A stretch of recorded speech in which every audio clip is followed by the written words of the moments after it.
Uyu ni umwe mu bagabo bigaruye imitima y'abantu benshi bitewe n'uburyo yakitinga muri filime.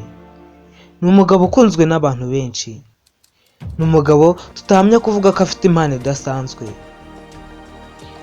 Abenshi bamumenye ku izina rya Mutebutsi cyangwa se Boyka. Uyu munsi tugiye kurebera hamwe ubuzima n'amateka y'umusitari, umukinnyi wa filime akaba n'ikirangirire Willy Boyka. Ese ni muntu ki? Nkwibutse ko icano yitwa Rukezo. Tuba tukugezaho ubuzima ku basitari batandukanye baba bakinnye amafilime, tukaba filime bakinnye ku buryo utazibya gufasha kuzireba, tukakubwira utundi tuntu n'utundi ku ba celebrity bagiye batandukanye. Niba wumva uri interested ko twajya tubana, kanda subscribe maze ufungure inzogera kugira ngo udacikwa n'ibiganiro tubagezaho umunsi ku wundi. Niba wakanze subscribe uri umuntu w'agaciro kuri twe. Reka dutangire twirebera ubuzima n'amateka by'umukinnyi wa filime w'ikirangirire Mutebutsi. Amazina ye nyakuri yitwa Scott Edward Adkins. Yavukiye mu Bwongereza ku 17 Kamena mwaka w'1976. Avukira mu mujyi wa Sutton Coldfield. Aha ni muri West Midland. Ku myaka 10 gusa yatangiye gukunda siporo n'imikino njyarugamba, nyuma yo kujya mu kigo cy'imyitozo ya judo hamwe na se ndetse na mukuru we. Yaje kwinjira mu mikino itandukanye irimo taekwondo, kickboxing ndetse na karate. Ibi bikaba ari byo byamufashe gukina filime z'imirwano, martial art movies. Scott Adkins yatangiye gukina filime mu mwaka w'2000, ariko izina rye ryatangiye kumenyekana cyane cyane ku ruhango mpuzamahanga muri sinema nyuma yo gukina filime nka Willy Boyka muri filime Undisputed 2. Iyi filime yamuhaye amahirwe yo gukomeza kugaragara mu bindi bikorwa bikomeye bya sinema, cyane cyane ibijyanye n'imirwano.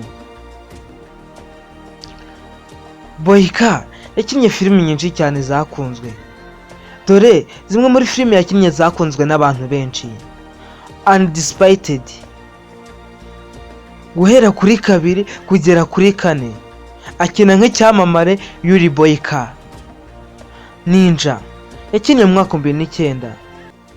Shadow of Tear yakinnye mu mwaka 2013.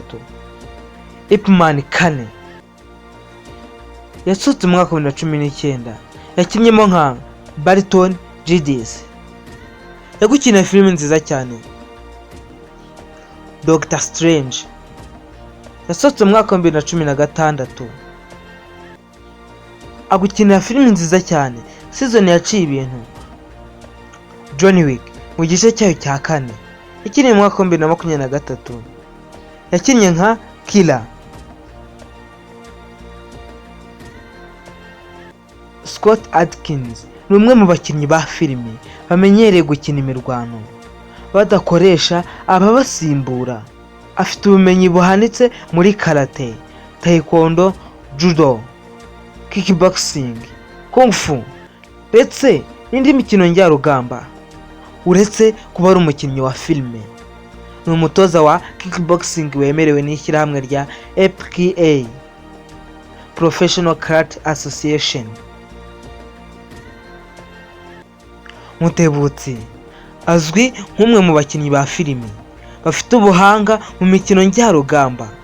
Akenshi yibanda muri filime z'imirwano kandi akora ibikorwa bye ubwe, stunts, kubera uburyo bwe bwihariye bwo mu kurwana n'ubuhanga bwe mu gukina imirwano ya sinema.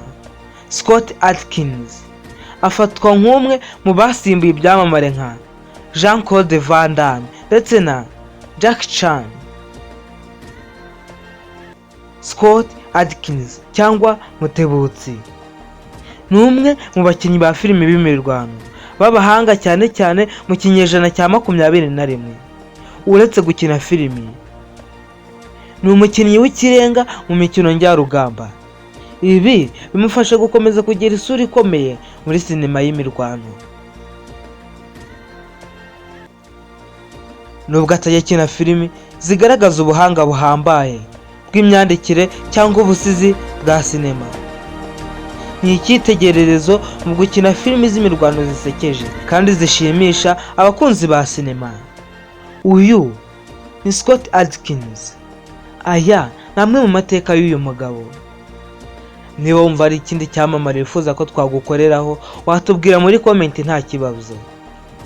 Mpamagara Gustave niko nitwa. Ciao ciao, hasta la vista.